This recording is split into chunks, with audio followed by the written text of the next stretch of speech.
Eli, welcome, YouTube. Yeah, we hear you. Welcome, YouTubers. That is the smiling gentleman below us is a good. Okay, we got both our guests coming in now. Now let's start the show off proper. All right, now YouTubers, supporters, we are RegalRadio.com, War Media. Thank you once again for joining us another week of In the Building show. Been doing some good things recently, and we got a great show here this week again. Two very funny gentlemen, friends of ours, Dave Helem, Eli Hamilton, host of the Jays and Grays podcast. Sort of our first crossover episode, but it's only for a half hour or so. But we'll give you a little bit of a crossover here. But we got these two great funny guys right here hanging with us for the next half hour, and I guess Eli stay a little bit longer, but Dave gonna have to dip in a little bit. But how you guys doing, man? Too blessed to be stressed. Okay, I hear that. No, actually, sometimes you got to laugh to keep from crying. Yeah. Eli's saying that because he was stuck in the snow yesterday. and Sunday. Well, yeah, I guess this side of the screen is the snowed in gentleman. Dave, you talking about both of y'all up at the other side, y'all enjoying Southern Cali and shit. I feel like Tupac. Dave, where you at? In a library closet or some shit? What's going on back there, man? It's the same backdrop we have for the show every week. No, I'm talking to Dave Evans, not Dave Helem. What's going on back there, man? I'm in Beetlejuice bedroom. That's what it is. You supposed to be on this podcast? Look like you sneaking to be on here or something. You on punishment, right? No. It's this is my office / bedroom. We got I got a home office, but it's half open, so you hear my kids screaming if I work out of there. We got to find a place where them kids don't jump on them to do the show for an hour. I got some gummies you can give to them. I'll put them right to sleep. I've tried that before. The wife said no. The melatonin. Oh, you talking about? What the hell you buying gummies from? You ain't buying them from me? Oh my god, that's where it be your own people, bro. My boss gave us these gummies as an end of the year wrap present for the TV show. Nice. Okay. Have you ain't opened them yet? Or you what? Nah, I think I'm gonna do it when I'm in the bed. So if I start tripping, I can go to sleep. Man, what's the THC percentage? Hell yeah, I've had bad trips before, man. Man, look, go take a walk and eat like 2 of them. You'll have an amazing time. You're gonna these are 10 milligrams. You're gonna be just walking into places with no mask on, like, hey. They 10 milligrams. 10 milligrams. That's some serious shit. So I eat 2 of them. Yeah, start off with 2. Why not, man? You only live once. Shit, fuck it. Eli stay high, so that's the difference. No, actually, I don't. Oh, okay. I don't even smoke weed. No, I do edibles, but no. That's what I mean. That's what I mean. The edibles. I remember from another show. So I don't even do drugs. I ain't did edibles in like 2 days. Shit. Oh, 2 days. Okay. What you on right now? Life. I just left the gym. Actually, you know what? I left the gym. My class got out at 7, and then I had to shovel out my friend. So actually, I got 2 workouts today. You don't want to do edibles while you shoveling snow. So I can see why you got to. I mean, it don't make you weak. You just be like, damn, you know. I'm so glad when I go get something to eat and sit down. That's what you be thinking the whole time. Nah, see, I like when I be high, I be like, damn, what happened to my body once I'm dead? Like, bro, you know, heroin. I don't know what's happening. That ain't edible. I'm like, how do the bugs feel? I don't know what y'all be doing, man. Edibles does the exact opposite of bad trips. Thing is, people just don't really know how to dose them, man. That's why they be having these bad trips. Like, man, I got that 400 milligrams. Man, who the fuck want to die? I want to enjoy this meatloaf that you infused, and just relax and chill. I had some good brownies one time. I must have. Like I fell asleep like every 20 minutes for 16 hours, something like that. There was definitely heroin in them brownies, bro. Yeah, it might have been. I can't trust that cousin, man. He be on some shit.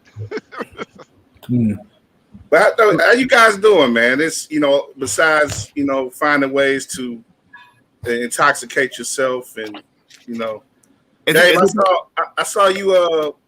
You just produced another script for the Raven show. Well, yes, I did. It's called "So You Think You Can Drive," and it's our season finale. Actually, it's probably our series finale, but it's probably over. Cause the kids old as hell, man. Like honestly, like they. Like, y'all got an all black cast because white people age like all these bananas. So I know you ain't got no. You old as hell with crow's feet in the corner of your ass talking about you 16. Like that, no. That she flunk. No, we got a mostly black cast. It's like one white kid named Levi on the show. But Levi, he's like the young kid, so he look good, but how old is he in real life? The white kids ain't aging like that, bro. Now, the old people, not on the show, but I'm just saying in general, I can hear you possibly saying something like that, but these little kids. I forgot you politically correct now. Call that shit out there. Turn off the camera. He gonna tell the truth. They old as fuck. I can say that. Look at him. You too Hollywood now, Eli? That's why he got me, because I can say the shit he can't say. Dave, going forward, just text me what you want me to say. I'll say that shit. You like Luther. I'm gonna be like, on behalf of Dave Helem, fuck y'all. Oh, wait a minute. You know how Barack Obama had Luther on that Key and Peele scene? Yeah. Told the truth for him. Yeah. I'd be like, I had a great time tonight. He'd be like, fuck y'all niggas. Yep. That's why it works out just fine though. Anger translator. You like, I don't know, like my evil spirit animal, you know what I'm saying? Like, get him. Yeah. Everybody needs that friend. If you're fortunate enough to have one, you hold them close. That's why our podcast work, because like I'm not gonna go there, and he'd be like, he'll do, especially after a couple cups of Tito's. Like, man, quit sounding like a bitch, man. Fuck that. Hell no. Like, wait a minute, slow down. Like, nah, fuck that. I got shit to lose too. Maybe not a job at Disney or Hollywood, but I got some other shit to lose. That's what you sound like, somebody who like who ain't got nothing to lose. Slap a bitch. Like okay. Man, our First Amendment has been compromised like shit, man. I mean, I understand you gotta have a filter, but man, everybody's so damn sensitive. We like Jim Carrey in that movie where he had them black kids. Oh yeah. After I got knocked inside my head. And liar. No, me, myself, and Irene. Yeah, right. Oh yeah. Bro, I ain't watched movies in like forever. I wish I still had a VCR, man. I would just binge watch a whole bunch of things. VCR. Yeah, man. We had so many dub tapes back in the day, bro. We was bootlegging like crazy. Who was your preferred dude? Was it like a cat at the currency exchange, or who you talking about? Like as far as bootleg, for bootlegs? Oh, well, bootlegging really started with the DVDs. Like we just dubbed VCR, like VHS tapes. You know what I'm saying? Oh, see shit come on TV and y'all just you get the blank. No, we would go because you used to be able to rent VCRs from the video store. Oh, okay. We had a VCR and then we would go rent a VCR and then we would just dub the movies from the from like Blockbuster or like from where I grew up at, it was like a Hastings, and we had like a little local video store and shit. So we had Robin Hood, RoboCop 1, 2. We, you know what I mean? Yeah, we had a whole library full of movies, the whole nine, bro. Like, yeah. And then when the DVD era came, oh yeah, my DVDs came from whoever. You know what I'm saying? I mean, in the city, you can just run across anything. I got like that's how I got put on Power. I was at Italian Fiesta waiting on my pizza, and I bought Power and Rush Hour 3 and some pizza. And I'm like, man, you was right on time, bro, because this show pizza night. What? Rush Hour 3? You said what? Now he was asking, like where I get my bootlegs from. Like nobody really buy bootleg DVDs no more. But like because everybody you stream everything. But now it's just something like in the city you can buy them joints anywhere. Bus stop, Italian Fiesta. Yeah. Remember DJ's the comedy club? I'm not a comedy club, but DJ's Yeah, in Big Dalton. Room in Dalton. Used to be this real big dude who's the DVD man. I don't know if you remember this dude, but he was like really, really big. I thought he sold the taffy grapes. Nah, this dude was like super, super big, and he would sell the bootleg. He would also sell like the bootleg porn. like when you can buy, man, what, like the 3 for $10, what, like that's when. How many times you buy a porno? What you do with them? You still got them in your drawers drawer or something? Nah, they back in Chicago, man. But I'm telling you, like that. This is when like Brian Pumper, like this is when dudes was fucking with knee pads on, like this the FUBU jerseys. Like this is a good time. Hey, that nigga was so much fake ice. They clamped the shit out that nigga, man. They wasn't doing they wasn't doing them raps before the They was that was West Coast. That was West Coast Productions right there. Bro, that man was so much fake ice. So much fake ice. Big tapes and porn on the same joint. I will see him out in LA at this spot called the Parlor. Him and Hits by the Streets. I used to fuck with Hits by the Streets, boy. We all did. I ain't fuck with Brian Pumper though. Take that fake ass cross off, nigga. I don't care about your stroke game. So he can't. You can wear fake glasses, but he can't wear fake chains. No, there's a difference. Everybody wear fake glasses. Don't everybody walk around with fake chains? You can wear fashion glasses, but he can't walk around with a fake chain. Totally different. You can wear glasses with a sticker on the lens. Yeah. You're not amused, I'm saying. No, for sure. No. Yeah. Somebody sent me some liquor in the mail. I don't know the label at? Man, no label on it. I'm not drinking this shit. Nigga, that's Ajax. That ain't no fucking liquor. I got a beef with you. Oh, so you got the Raven job and I didn't? Hey, Dave, here you go. Just congratulations. Gonna drink that shit anyway. Plan to get your vital organs or something. It could be cologne or whiskey. I don't know. A piss with cologne sprayed in it. It's probably so like the first 5 minutes it smell like cologne, and after that, you're like, did somebody piss on themselves? See, your description was a little bit too real. I know. Too real, bro. You know. Like, is it a return address on there? Yeah, but it's like an initial with a last name that I don't, and it's like a New York address.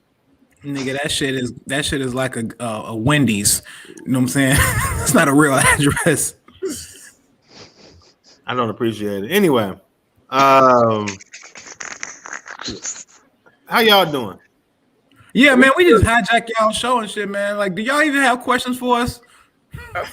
Come on, we kind of expected this going in, man. We ain't tripping it.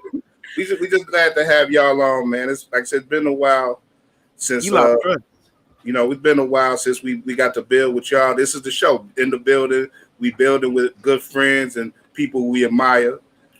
You know, people who we just up here chilling. Like that.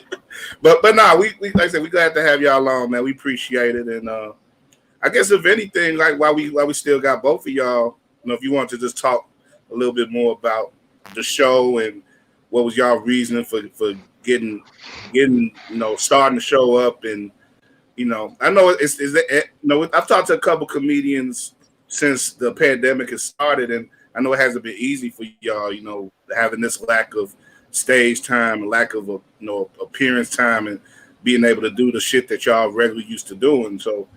It was that part of the deal being just not having as much to do, because it sort of was the deal for us with our show, like that and Dave moving out to California. Dave Evans. We sort of using our show to stick together, and y'all sort of Dave Evans. You don't live in Chicago no more? Yeah. That's why I'm in the Beetlejuice room. Oh, okay. I like you moved out to California too. Yeah, he dipped out on Chicago, man. Well, you know, that's what you're trying to maintain our connection. Is that a similar thing though for y'all? What? I mean, not for me. Like, look, like I hadn't been on stage that often like I used to be, you know, with building my cannabis business. That kind of was taking up my time. But we'll talk about that in a little bit. But yeah, but as far as the comedy, just staying 1 foot in, that's why that's so much fun doing a podcast, because we still get to be ourselves, you know, and still like have a sense of humor. The only difference is that we're not doing a set, but it's so much material that comes and materializes from just having a freestyle conversation with Dave. You know what I'm saying? We gel with each other pretty good. I miss the stage though. I do. I mean, last time I was on stage was about a month and a half ago. But I mean, I got so much heat since we've been on this pandemic. I got so much funny shit. I can't wait to comedy open back up. I'm rusty. I'm not even. I can't even say I miss it right now because I haven't even written anything. Like last time I was on stage was in Chicago. We did like a little pop-up show, and I was easily the weakest link on that stage that night. It was Calvin Evans, Just Niche, T. Murph, Clark Jones, and myself. And I think Ramon Rivas dropped in for a guest spot, but there's some hitters though. It was a great show. But I haven't wrote a joke since my special, and that was all my material thrown out the window. So I don't even have any jokes right now. So I've just been focusing on, you know, working on the show for Disney or whatever, and the next writing job. But I'm gonna get back to it. I ain't written nothing down. You dealt with COVID head on too, though, right? So. Oh yeah, I had that bitch, and it was funny because we had just had our COVID episode too. That's how you got it. Talking to your dirty ass, yeah. Weak ass immune system. Fuck out of here. Talking about I don't do vaccines. I didn't have the Teflon mask, so I caught it.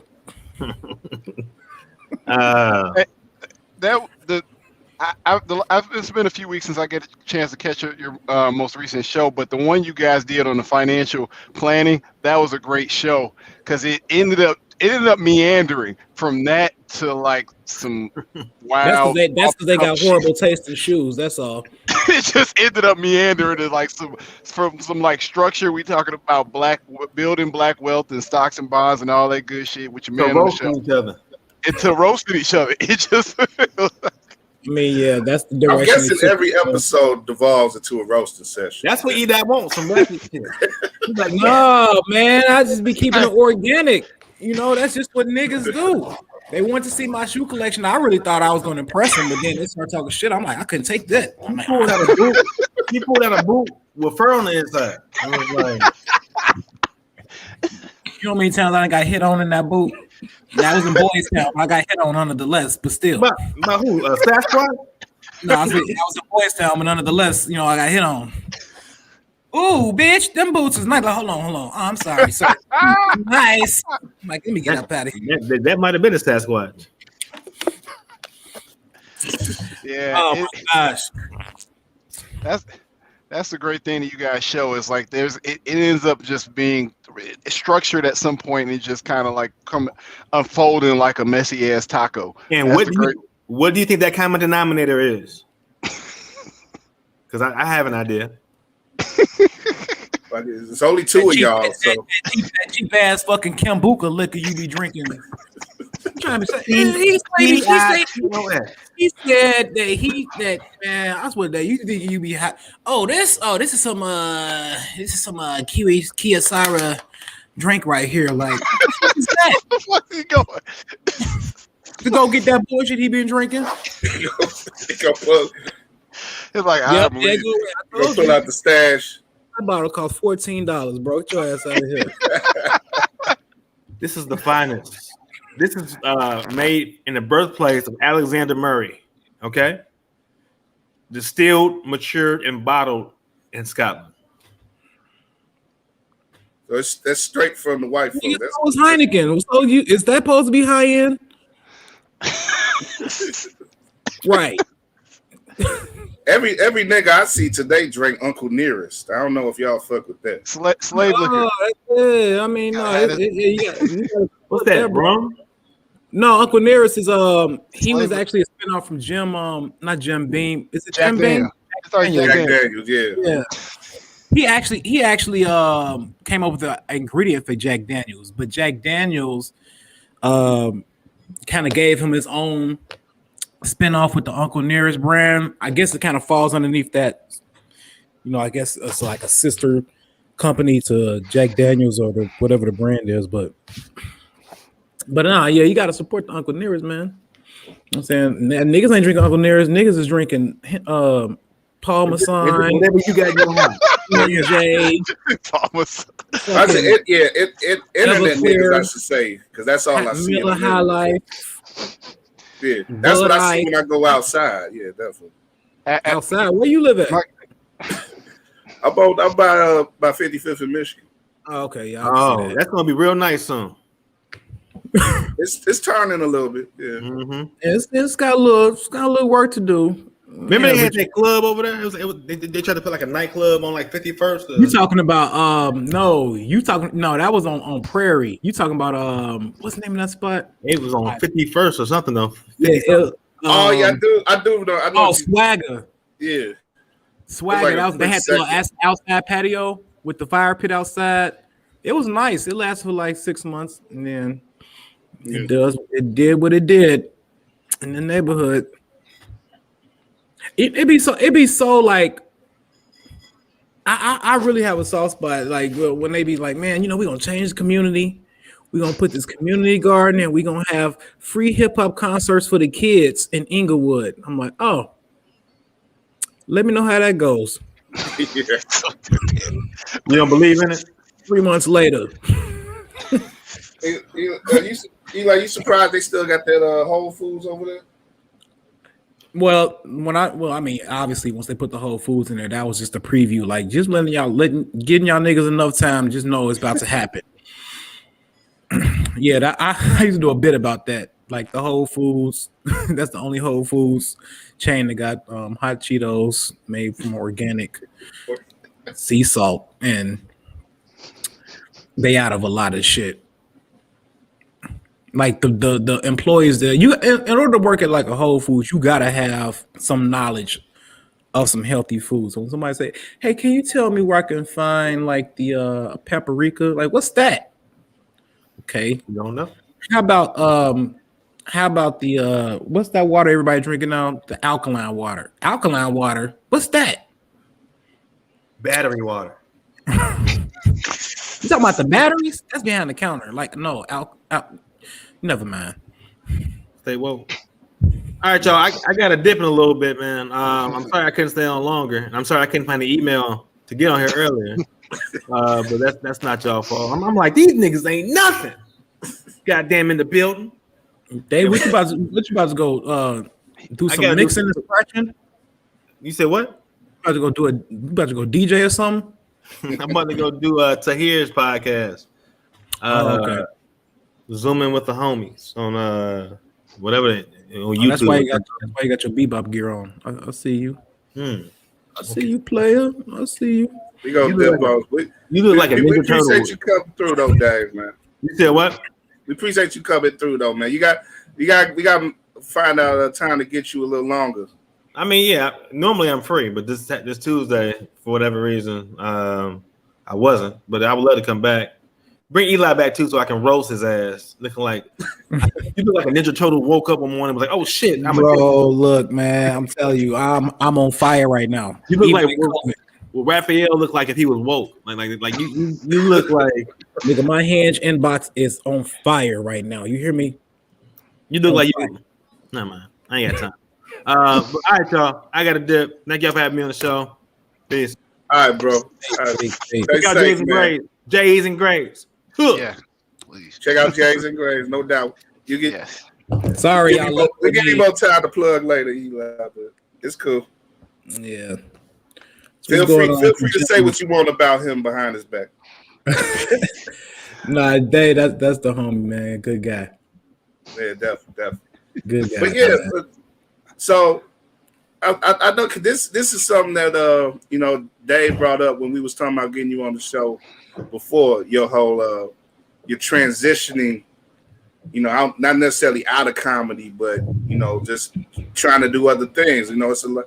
I think a lot of us can understand that having to do other things in this day and age. But you're getting into the weed business, huh? Well, he's in it. He's in it. Yeah, man. I mean, it's a lot of money. It's a new industry, man. So, I think the most challenging part is just that it's so the compliance is so heavy to get in. They're not making it easy to get in. I mean, but once you get licensed, man, millions. You know what I'm saying? And I'm not like exaggerating. They make it very difficult for you to get the license. It's a lot of state regulations, and right now, say Illinois has been undergoing like a lot of lawsuits and litigations, man, from how they try to basically screw over people with the dispensary licenses, because actually the social equity applicants, which is what they call Black people, who has had family who's been impacted by the war on drugs or who have convictions or whatnot. This basically, in a nutshell, saying it wouldn't feel right to us profit off of what we've locked y'all up for the last 30 years, So, we're going to make a social equity piece of this application, but you got to qualify. You got to prove that you've lived in what they call a DIA area, disproportionately impacted area, basically the hood.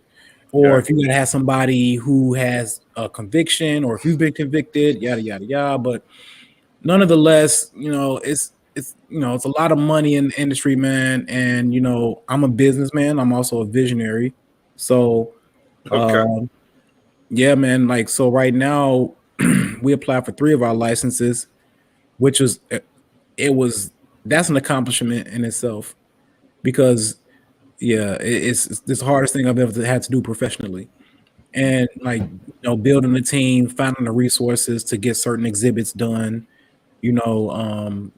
I mean, bro, just it's very difficult to even explain.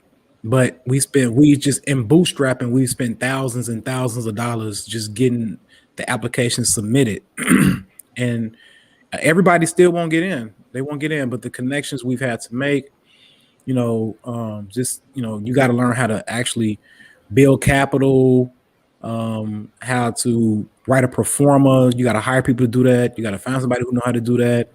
It's a lot of networking to get stuff done, man. But like I said, it's the most difficult thing I've had to do professionally, and absolutely, I'm not by myself. I got business partners. There's 7 of us on our team, but everybody got their role, and like with we have a edibles business that's already operating, and we're expanding over to CBD. So we've been doing that for about 3 years, and it's going really well. We got over about 700 customers, but it's about to be 701. Hey, man, hit my line, baby. You got my email too, so we can talk. Where are you selling those edibles from? You got a website? You gotta be a little bit, you know what I'm saying? You can't just be out there. Also, y'all selling, yeah. But if you actually want to like find us, man, just go to our Instagram page or Facebook page, Chummies Edibles.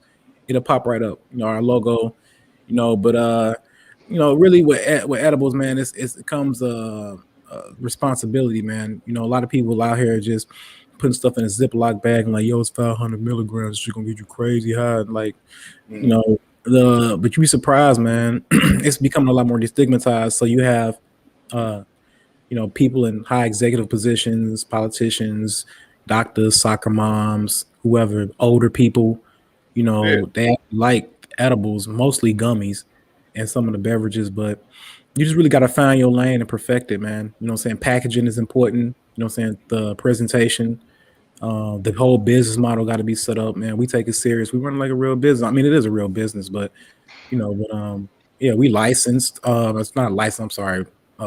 We register with the state, our businesses and whatnot. So, yeah. I mean, good luck with that, man. We definitely need brothers to be getting. If the shit's legal. I mean, the shit's legal now. So, you know, like you said, there's a lot of issues that's been going on with brothers being shut out of this legitimate business now. And like you said, for so long, it's been, you know, it's been an illegal source of income, but one of the only source of income. So you lock us up for that. But now that it's legal, we get shut out of doing it in the legal way. You know, it's a catch-22. You can't win for losing type shit. So I mean, but there's a lot of ancillary services that you can get involved in too, but that's not where the money at. You know what I'm saying? So we didn't apply for dispensary licenses. Like our license we applied for was infusion, craft grow, and transportation. So we want to be on the manufacturing side. You know, that's where a lot of the money at, and that's where we specialize at as far as with the especially with the edibles. We've kind of perfected that. But then, like I said, CBD is legal, so you know we can be very strategic and a little bit creative on how we really showcase the brand. So yeah, I mean with stand up, like I love stand up, but I love business and I like working for myself. And you know, when the pandemic hit, a lot of people lost a lot of money. A lot of shows was canceled. Yeah. For the cannabis business, man, it spiked. So 2020 was pretty good to me. You know what I'm saying? It was pretty good. Well, you know, I think one thing you left out, Eli, is that your main job wasn't comedy before this in the first place. Oh, I'm gonna get to that, but talk about the insurance. But no, I've been doing comedy longer than I've been doing insurance. I started stand up in 2011. I started. I got into the finance industry in 2015. Oh, okay, so newer. Okay. Yeah. But yeah, no, that's I'm a financial advisor too, man. Everything happened for a reason. You know, I got a very interesting career path, man. It's it's a little bit unorthodox than what most people kind of do as far as climbing up the corporate ladder. You know, I did the corporate America for 10 years, graduated college, was working in the CPG industry for PepsiCo, Frito-Lay. I was a DM. Then I was at Coca-Cola as a market manager. Then I left and I was doing stand-up full-time for about 15 months. And I'm like, okay, this is fun. But it was almost like I was back in college, man. I'm in my early 30s getting fucked up and drunk as shit on a Wednesday. But I'm having fun. It's so much fun. But it was a part of me that was like, man, this is fun, but I feel a little irresponsible. And, I was still trying to keep my foot in the corporate like the corporate life a little bit because I was still a part of business organizations. And, I still needed to be able to walk the walk and talk the talk. So it was really just trying to find a happy median. A lot of the professionals knew I did stand up, but when I started doing, when I got into like the insurance business, I was with Mass Mutual for like a year and a half. And then I'm still in New York Life now, but it was like, I didn't want to be introduced as Eli the comedian. I wanted to be in certain settings. I want to be introduced appropriately.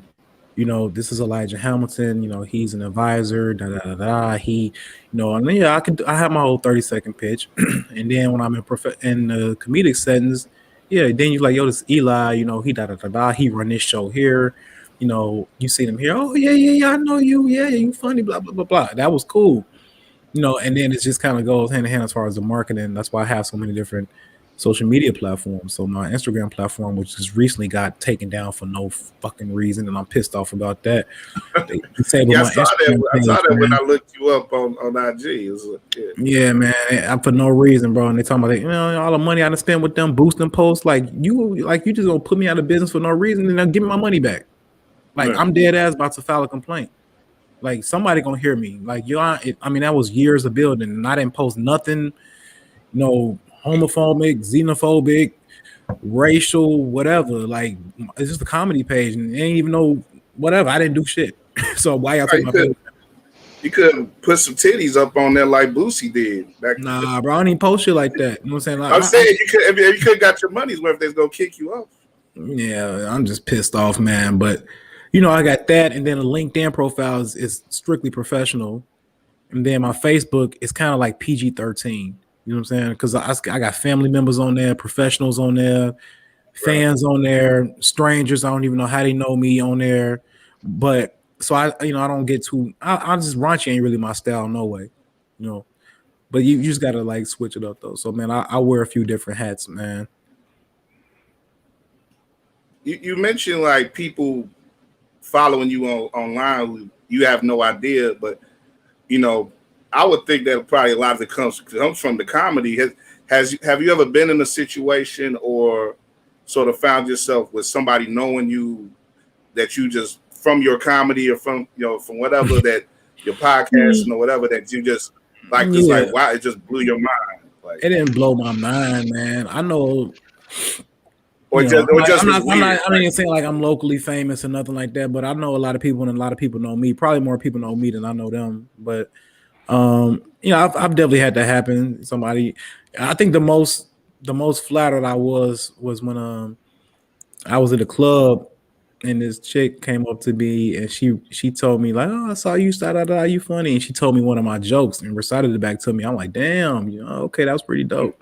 You know what I'm saying? And I've had that happen a few times. People like say, oh, okay. But ain't no stand-up going on. So really ain't nobody, unless they just see my presence online, or some people know me, it's almost like, yeah, it's like they'll come and talk to you and you be like, oh, okay. And like 5 minutes of the conversation, you're like, who are you? But I'm just, I'm pretty approachable, man. I'm nice to everybody. Yeah, definitely. Dave, how did, because you guys, like you said, you had sort of a relationship on y'all own through business and stuff. How did that develop? With y'all like building in that way. Was it BNI or was it BNI? Yeah, BNI. It's a business networking group. That we met through, and that's how we initially got connected. Mm. You go sit once a week, have lunch, and it's kind of like it's kind of like speed dating. You hope you end up connecting with somebody, doing business with them. Takes a little while, so you pay for the event, you pay for the food, and then if you do that for a year or two, you may get some business. Yeah. So how do y'all size up? Because Dave, I guess I heard some things from you, and you had a particular way of looking at things, and now you going out to California, it's a different environment. But Eli, hold on, wait a minute. So you really are in California? Yes, yes, yeah. What part of Cali you moved to? I'm in Southern California. I'm in like South LA County, bordering Orange. What made you move out there? My wife's here. My wife's family is here. I got 2 kids, and COVID was making things tough. So we just y'all locked down in Southern Cali too, though.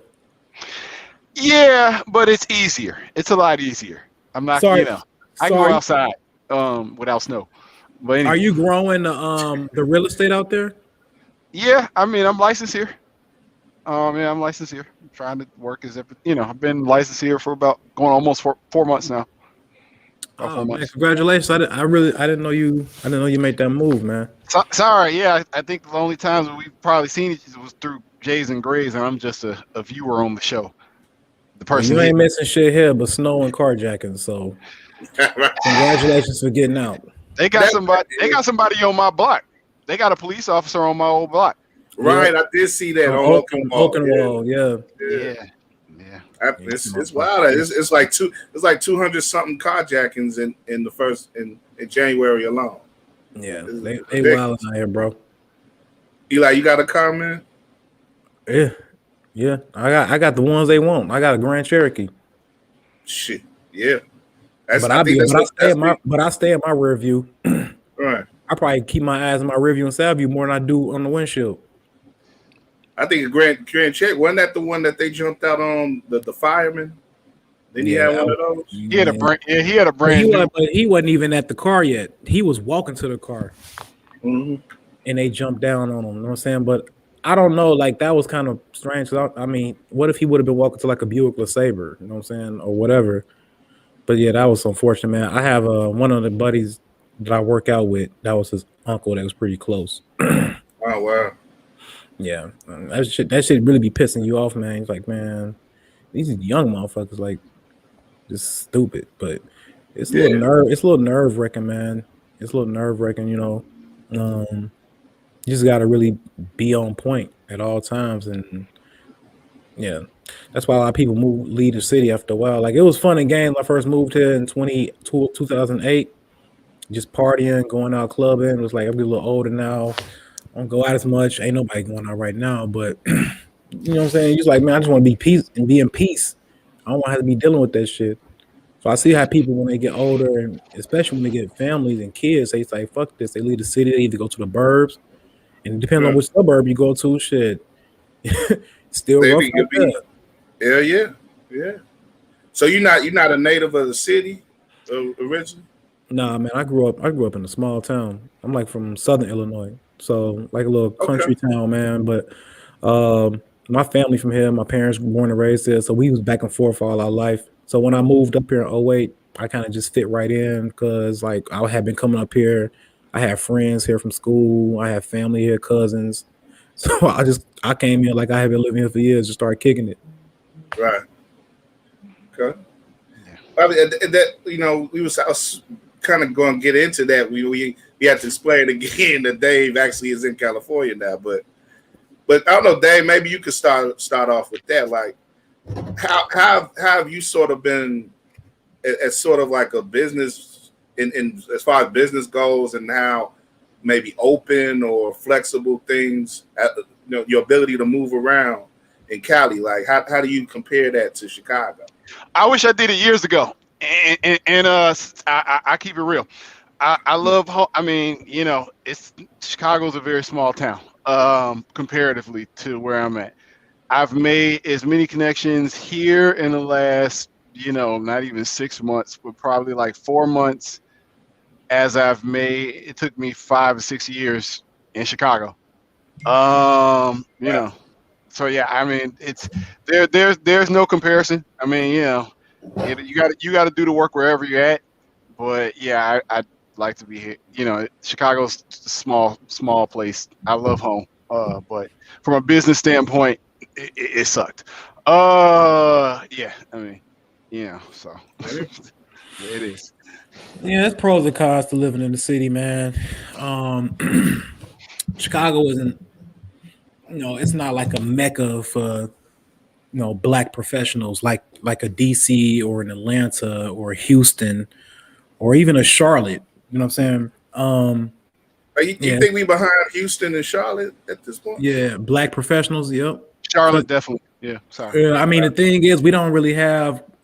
Well, first off, we don't have an HBCU here, and if you consider Chicago State an HBCU, I'm gonna throw a glass of fucking acid in your face. Like, no. Salt. That's my grad school. Salt. Man, I mean, hey, look, I'm not saying everybody that go there, but I'm just saying you can't compare it to like a traditional HBCU, But no, and I'm not saying. I see y'all had a show about HBCUs recently, and apparently y'all talked about how they're typically in bad neighborhoods anyway. Yeah, they are, but I mean, the positive energy, man, on the campus. I don't know. It kind of, you're gonna have your people get through the cracks and do a little bullshit, but yeah, I know when I first got on campus at TSU, it was niggas posted outside the dorms like it's on the block. I'm like, boy, take your ass to class, nigga. We ain't come down for that shit. And it was fun. It was exciting, man. It was an adventure almost every day. Like that was some good times right there. Kyle, I will to Eli's point. I will say those 2 trips to Howard made me very envious to not be able to go to HEB. It made me very envious not to be able to go. I wish I could have afforded to go to Howard.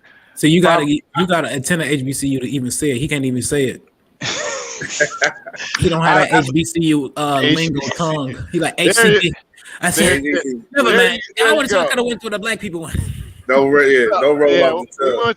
We went to SIU. We some lame PWIs, man. We went to SIU down the street. Not too far. Don't sleep on SIU though. SIU's because I went to junior college. I grew up around there, so I went to junior. That's what I was gonna say. Yeah, I went to junior college. I didn't go to John A. Logan. I went to Shawnee Community College because that's where that's the town I lived in. But I used to work Dave, you and I are the same age. I used to work at West. I'm 37. What do you? I'm 39, but West was still there. West Teleservices. It was right next to that Town and Country Trailer Park. Oh, okay. Everybody used to work there. Everybody. That was like a club job. Normally after, yeah. But I used to work there. That's how I made so many friends with SIU. But yeah, man. They used to crack, man, the barn, the upper deck, Lewis Park, the fields, Penny Carbos, bro. You name it, man. I motherfucking got it all down, bro. Got it in the first 2 years, and then I transferred to Tennessee State. And that's pretty and I mean I was. That's in Nashville. Yeah, no, I partied hard. I had fun. I kicked it, bro. But I didn't bullshit with class. Like I was a dean. I was on the dean's list every semester. I graduated on time. I took care of business, but I definitely made some a lot of friends, man, and even more memories. Me and Dave bonded early in our friendship with those 2 trips to Howard. Yeah, like we went because we was both involved with the Black Journalists chapter at SIU, and we would go to the Howard would have a big job fair for journalists, like in each fall. I think it was like 04 and 05 we went there. And yeah, man. I didn't know, to be honest with you, I didn't know anything about HBCUs before I even went to HBCU. Yeah, I didn't. I ain't know shit about college before I went to college. I ain't had nobody. I mean, I actually applied for like the University of Texas, DePaul,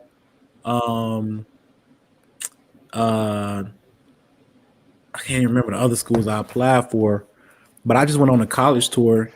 I knew I wanted to go to school. I know I wanted to go to college because I just wanted to get away from where I grew up at. Yeah. And I was going to school for the wrong reasons. I just wanted to party and be around girls. But when I stepped on Tennessee State and I seen all them beautiful black women, and they said the ratio was 14-1. And they was barbecuing in the courtyard on a Wednesday afternoon. It was like 75 degrees outside. They had the speakers out there. I'm like, oh, nigga, this is me. I'm here. I don't even see no more schools. Well, what about? I don't care. I'm here. This is why I'm coming. I'm coming to school here. And the rest man, I would have explored HBCUs more, but I know 2 things. I wasn't gonna go out of state because money wise that wasn't gonna be the move, and I fucked up too much in high school, so I wasn't too many schools reaching out for me, but besides the state schools. So I was, I went to SIU because they had good writing programs down there, and I knew I wanted to do something in writing. So that's we sort of drew to each other. Yeah, but I wish there was an HBCU in Illinois, or at least like close enough by where I could have maybe have maintained financially would have been feasible. But I mean, HBCU, man. I mean, there's some really good, collegiate schools in Illinois though that's highly accredited. You know what I'm saying? But I'm happy with what I did. What I wound up doing. SIU. There's some nights where it seems like it's Friday and Saturdays. It kind of seems like HBCU on the left. Yeah. Oh yeah, definitely. Yeah, they act natural fool on the damn weekend. And May Smith and Schneider. Yeah, I was a May Smith kid. Yeah. Schneider on. Yeah, we should have had. This would have been a good place to have Dave on because Dave went to Morehouse. He had a great. Right. Yeah. His Denzel story is awesome. That's all. Come on, Helem. Yeah. You talking about when he graduated? No, when Denzel's son was there. And he did go to Morehouse. And when Dave was on the band and he tried to talk to Denzel, and Denzel kind of like flaked to push him off. It was on your show. It was on your show. Damn, you don't remember? I probably zoned out because I was drunk. That's the only reason why I know it because it was on your show. I'm like, he said that shit. Damn. It was on Days of Graves. That was the reason why I do it. That's one of those times you just weren't listening, huh? You just was like, "Fuck this dude." I probably zoned out for a hot second.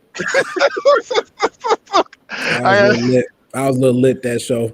I think we got to an argument at the end of the show too.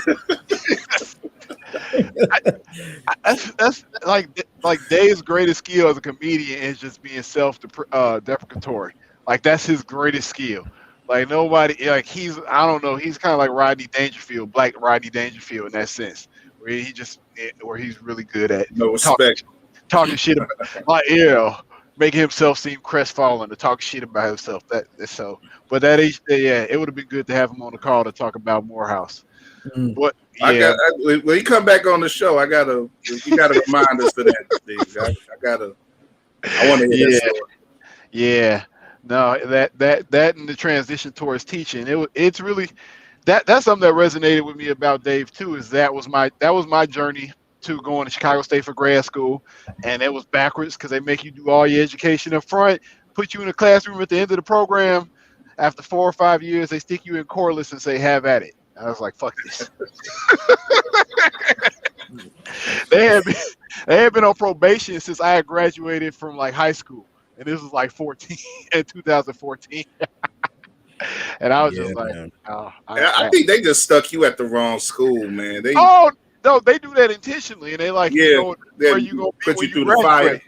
Like they like my boy Gene, I got the wrong idea because he was at Brooks. And I'm like, wow, Brooks is nice, but I forgot that he originally was at Orr, and that was his training day was at Orr before he graduated to go to Brooks. So they put you at the shitty school, and I think that Helem, I forgot he was teaching somewhere on the west side before he said fuck this shit.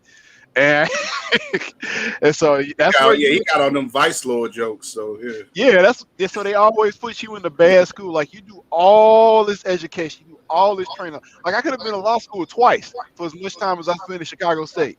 And I was just like, I wish I wish I could have a crystal ball to see that this ain't gonna work.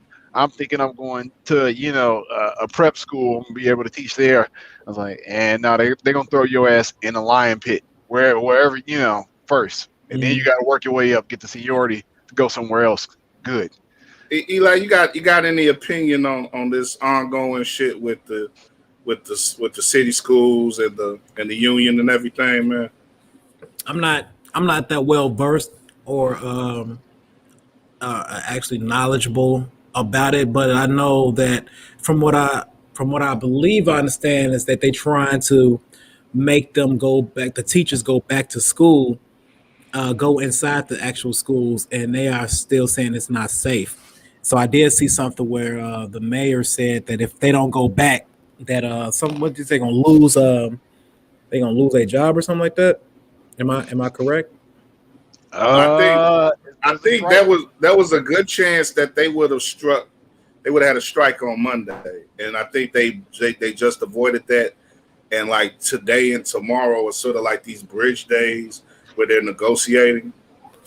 And events they're trying to work against not having to be put in that type of situation. It's a trip. I mean, I'm like, whoa, you mean to tell I gotta go back and deal with these badass kids? Let these parents stay with them. Yeah. Hell no. I want my kids to go too, but I understand the teacher's position. I mean, that's another part of the challenge about being a teacher in like major cities like Chicago too, is that it's lip service that they tell you, oh, we appreciate teachers and shit like that, but you end up getting the short end of the stick, and you'd be better off being a cop or a firefighter in Chicago, because no matter whatever the fuck you do, you're gonna get that. They get their pension paid, and they get it paid on the backs of a lot of people in the city. So. I mean, with teachers, fuck y'all gonna have to take more furlough days. I mean, more pay. Yeah, man, that's a very precarious position to be in, man. The teachers may not necessarily feel safe being with all of those people in one building, being there's still a pandemic going on. Chance of catching it is still pretty high. So I understand their position. I'm not gonna sit up here and say. I think Yeah, and some people take it more serious than others, man. I Yeah. mean, it's been going on so long. I got COVID fatigue. You know, it's like, man, I be working out. My mask be under my nose now. You know what I'm saying? I take the whole thing off to breathe, and then I might do a sit like, oh shit, I forgot my mask. Fuck, ain't nobody saying that. You know what I mean? You start like cutting. You go out and work out, or you got your own. I'm out. I need to look at ass when I work out. That's my motivation. Like, God damn, she thick as hell. Help me do like another 10 reps. Like, look at me. I don't be making them noises like some people doing. That should be lame. It's like 28, 29. No, I don't do that. But it makes the workout a little Put bit too much on it, yeah.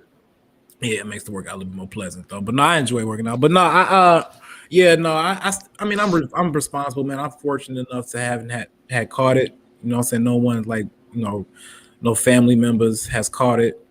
So we blessed in that regard, man. I take care of myself for the most part. Try to eat healthy and work out. That might have something to do with it, or more than anything, man. It's just Most High keeping me healthy. You know what I'm saying? But like I don't go to no super spreader events. I have been to Atlanta and Nashville. Yeah, you talk about that on the show. Yeah, I was down there, and what were you down there for? What they had going on? Well, Nashville, I went. So I flew to Nashville. That's my first time flying during the pandemic, and that flight was packed. Let me tell you. So I'm like, God damn, ain't no middle seats open. Y'all just taking all the seats up, huh? Thirsty as hell, Delta. But anyway, I wasn't too nervous, but it was cool, man. It was still people out, down in the South, man. They kind of, they're a little bit more lenient with their social distance guidelines. But I was down there actually, man. I was met up with some college friends, man. We got a nice ass Airbnb and just caught up. Friends, enjoyed ourselves, man. And then I drove down to Atlanta, and I was down there for a week just with my business partner doing business. You know what I'm saying? But with our business, and I didn't really do any like hanging out or partying and kicking it. It was mostly business. The last night I was there, I did meet up with somebody for drinks. But aside from that, it was it was mostly business. But Eli, I don't know how much you up into sports, but they've been reporting out of the NBA that they hadn't scheduled an All-Star game this year because of their different schedule, and they're trying to force one in now, and they're apparently going to try to do it in Atlanta, and might as well. Had another show. They don't give a fuck. Like, come on, we out here anyway.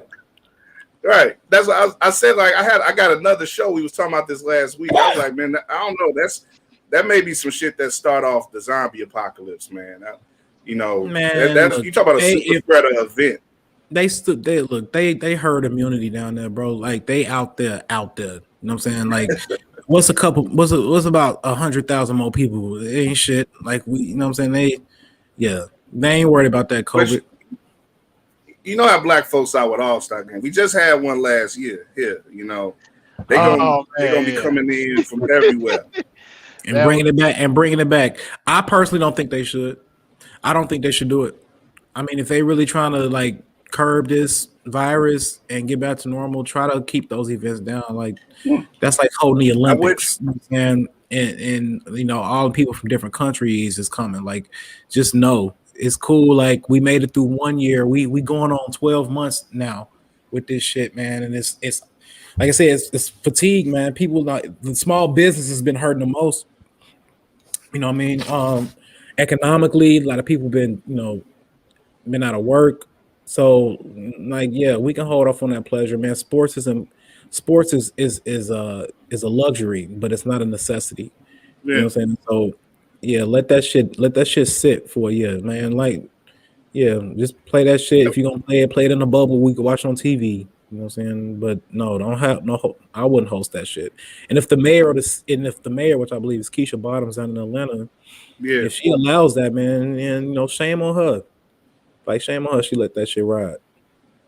I agree. That's not very Wakanda like. You know, that's what T.I. want to say is You know, Wakanda down there. It's not. That's not very Wakanda like. You know. No, fuck that. No, don't even hold it. And I'm just as eager to get back to moving around like anybody else. Yeah. But not like that. I It mean, seems like our society just doesn't have the discipline. America just doesn't have the discipline. it's not just get ourselves America. right. They did that. I mean, that's been a problem in the UK too. It's like they was going Well, outside yeah. and like that, and it started sparking. It wasn't like a formal event, but people going outside and But there are other countries though, and maybe you could talk about maybe how the sizes of the countries, like, or the how the divert, how the population maybe is a little less diverse. I would say, like a country like Australia, they got their shit. I saw basketball games down there. They got full stadiums and shit. It's like they probably. New Zealand, countries like that. I mean, they also back to normal. But they also under different leadership, so they probably took a lot more precautious measures up front to help. We heard definitely about leadership. Yeah, so I mean, and then not to mention, America's a very arrogant country. You know what I'm saying? We actually probably got it too good in comparison to a lot of other countries, man, over here, which leads to our arrogance. I mean, just the way everything works. You know what I'm saying? It's like it's supposedly capitalist. You know what I'm saying? Society over here, which probably is a little bit more capitalist than anything, but yeah, a lot of people just hard headed and not gonna listen by the rules. Like our millennials here, a younger generation here is very self entitled and spoiled, so they don't want to out and don't want to do the rules. And then you got the hillbillies that's a part of the Republican Party who feel like it's all a cover up and all that shit, so they refuse it. And it's too many damn variables, man, to keep this shit going here. And it's probably we deserve it. We probably, what I'm saying, America deserves to be fucked up for a minute, man, because they don't listen. I mean, the problem is it's uneven. I mean, it's even down where I'm at. You got people who believe, some people wear masks and adhere to it. You got some people that just raw dog it. So that's like, it's what makes it. I think it's what makes it challenging is that when you have people who are not on the same page in any environment, I think that's the biggest challenge. And to your point about Australia, women leadership for countries in many cases, seem to be ahead of the curve. Like, Australia, Germany, a lot of those countries seem to be, they just took more preemptive measures with COVID, restrictions in the first place. And the reason why they cut their rates down sooner than the rest of us. And in America being 50 separate states, it's also kind of a problem. So you got some states, to your point, like, in Illinois where the restrictions are in place tighter. Then you got places like Florida and Atlanta where they haven't changed the way they've done business in the first damn place. So that was what makes it challenging to get rid of it in the first place. Definitely. That's why I say, like, it seems like sometimes this country is just too big or too diverse or something. Like, it's too many people who got too much say in what goes on. And it's like, that's blame that on social media. But yeah, social media has a lot Trump, to do with it. Yeah. I mean, it's leadership is Trump. I mean, whatever you want to say, man. Like, Trump and the president doesn't really influence me. I'm a grown ass man. I think for myself, so I'm not easily influenced. I'm not easily manipulated. I don't really go with what the masses say. That's me personally. A lot of people just they just sway with the wind, whatever's popular. You know what I'm saying? So, you don't have enough independent thinkers, and independent thinkers tend to get chastised and scrutinized by followers, or whatever the status quo is for that year, or whatever. You know what I'm saying? It's just whack as fuck. So, I mean, like, I don't really get affected by who's the president. I mean, in business, you know what I'm saying, if they put certain policies in place, but in terms of, like, from a social perspective, that definitely doesn't affect me. Well, yeah, but I think when you look at right now, though. Go ahead, Dave. No, I was just gonna say, ironically, the free thought is probably what's killing people. I mean, it's not, and I'm not talking about, I'm talking about, like, as far as, like, to wear a mask and not wear a mask. You get to your earlier point about people thinking it's a government cover up and shit about wearing masks, and that's what keeps a lot of being able to being able to lower the COVID rates in a lot of areas is for that simple reason. You got a Well, lot of it also weakens your immune system too. You can't develop any antibodies if you stand in the house. You're not getting any vitamin D. You know what I'm saying? And by the time you approach something like a fucking pollen in the spring, then you about to explode because your body ain't been used to nothing. It's like a catch-22, man. You know what I'm saying? Like I believe in the coronavirus. I do. But I also think it's a bigger agenda than just COVID. I think I was having this conversation earlier with someone. I think that and again, this is all personal opinion, man. Like I've never tried to say I'm an expert or whatever, and I don't even really talk about it because that's follow on the line of politics. Religion and politics are sensitive topics. But I mean, since we just for the sake of us on this, we having a conversation. I mean, I would just say that, I mean, what better time to to roll out a new type of system? You know what I'm saying? While the whole world is kind of on pause right now. And you got enough people thinking about something. So it's like, you get a virus that's affected a lot of people and killed a lot of people. But when you really put it in your face every single day, when you really and you physically seeing people walking around with masks, something that's different, it can lead to some PTSD, being in the house, cabin fever. And then, every time you turn on, you're reporting these numbers, 5,000, 10,000, 15,000, deaths, you know what I'm saying? And then you got 200,000 infected. But when you look and you see that all the time, you start to like, damn, that's crazy, man. We should do this. We should listen. But when you really start to scratch your head, like, wait a minute, how many people was cured though? And how many people didn't die? And when you look at it from a percentage perspective, and it's like less than 5%, you're like, wait a minute. You know what I mean? It's like people that and I know, you say, yeah, I got COVID. And in March, you're like, oh, fuck, man, you're going to be okay? It's now like, oh, all right, then I'll see you, what time? I'll see you in 2 weeks, my nigga. You know what I'm saying? So yeah, I mean, that could be the case, but I think definitely back in March and April and all that, I didn't really know nobody who had caught it myself. Not, maybe that was testing or whatnot, but over time, I have learned of people in my life who died and, who either died from it straight up or from complications of having it. And, that's what really has kept me like, sort of like, like I say, definitely believing in it and also being like, being as cautious as I can be. I'm not playing with the shit. And I think the issue, for me at least, Eli, is I'm not worried about me dying from COVID. I mean, I'm in pretty good shape. I'm not able to hit the gym, but I got stuff at home.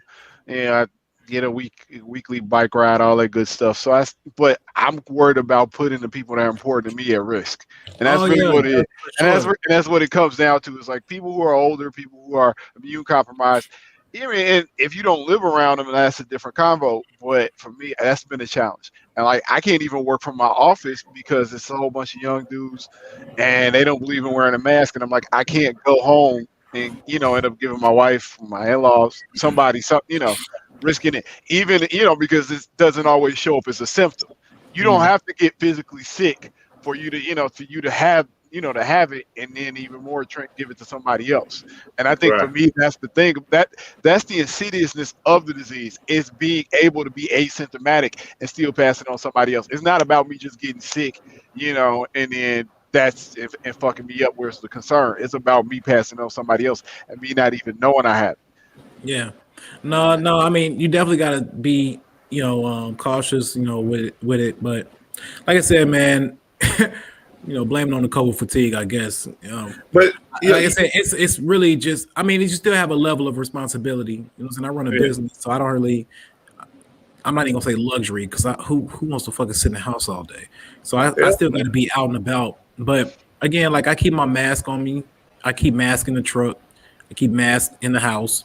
I don't wear my mask in the house, But I mean, everywhere I go, I put a mask on. I mean, it's become almost second nature, and then it's just out of respect too. You know what I'm saying? I'm not gonna go into no place just because, I don't and even just half-ass it. So I was joking a little bit about the gym, you know what I'm saying? But in all seriousness, though, no, like I stay masked up. You know what I'm saying? Because I don't want to offend anybody, and really, that's just the responsible thing to do. So on my part. But yeah, when people get to coughing, yeah, I do start looking at them sideways now. Like, well, that's like 5 coughs too many. Goddamn it, you know what I'm saying? Why you outside? But, yeah, but yeah, man, that's pretty much the only thing we could do. Like, I just think really people just it's bigger than COVID. It's definitely bigger than COVID, man. I think people should really just be taking advantage of. It's almost like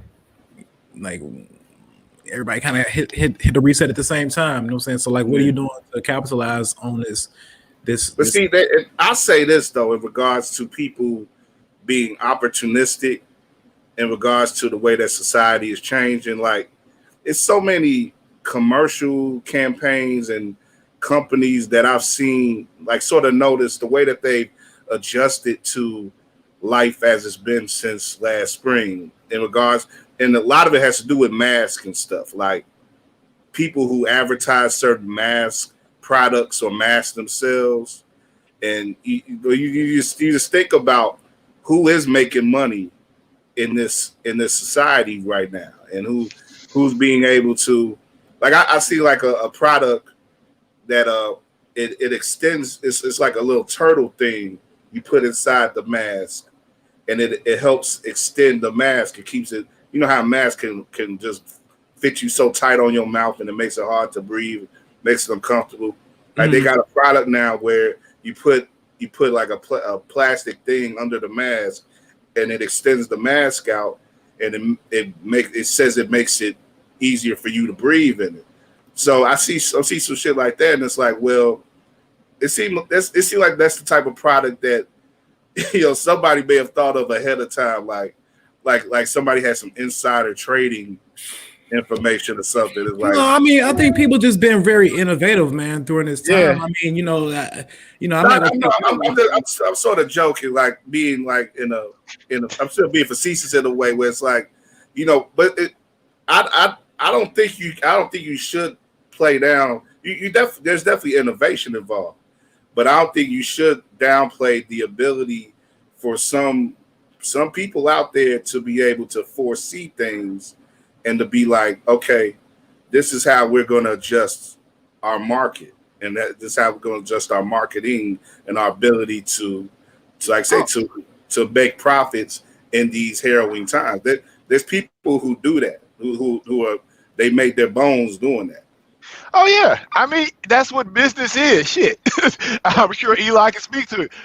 Weed is up, fucking Zoom is up, food is up, Netflix is up. I mean, e-commerce. It's a lot of transportation, deliveries. I mean, Amazon. A lot of, like I said, a lot of people should be taking advantage, man. This is a good time to make a lot of money. You know what I'm saying? So like, I can't speak for everybody else. Make the best out of any situation. You can't really travel. We can't really do too much entertainment wise. You can stack your money. A lot of people has gotten into the investments, man. A lot more people really getting into crypto now. A lot of people really getting into the stock market, being all of this that just happened last week. They don't really understand.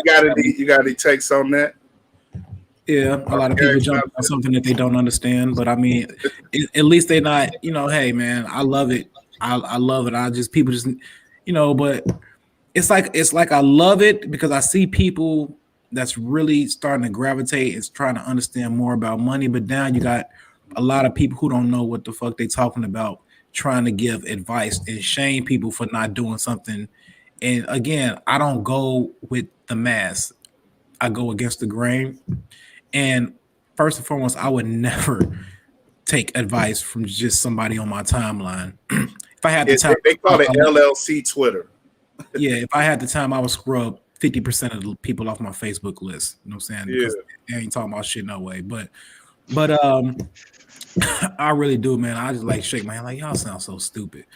But the thing is, man, I do like that people are really, getting involved in it. But I just wish that people would understand it more.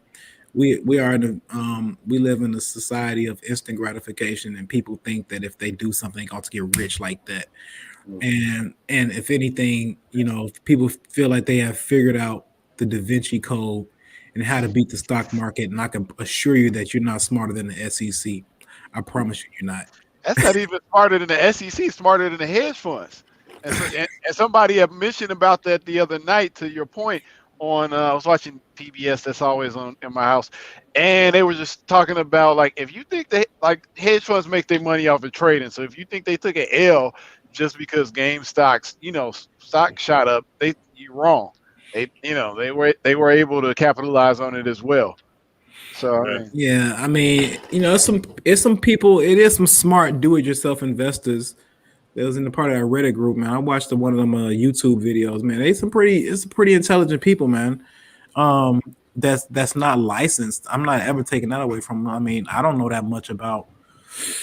I know a nice, probably a little bit more than the average, but again, I'm not about to jump on to anything like that because when they're trying to put a squeeze on certain stocks, try to get and trying to run up the price and then cash out, man, that's like illegal. You know what I'm saying? And I'm not about to get involved in. There's so many other ways to really get it, and people end up losing a lot of money trying to beat the system. So even what would your advice be for some, being an advisor? Like if people wanted to, like if people see this stuff that's going on now and it piques their interest, and it's like, well, maybe I should get involved with the investment game a little bit as a regular person. Like, is there any type of advice that you would right away give them, or just any type of go-to advice that you would give to a person like thinking like that? Well, first off, I'm not an investment advisor. I'm not securities licensed. I just understand it. But what I would do is I would tell people first to do their due diligence. You know what I'm saying? I would always tell people just to diversify.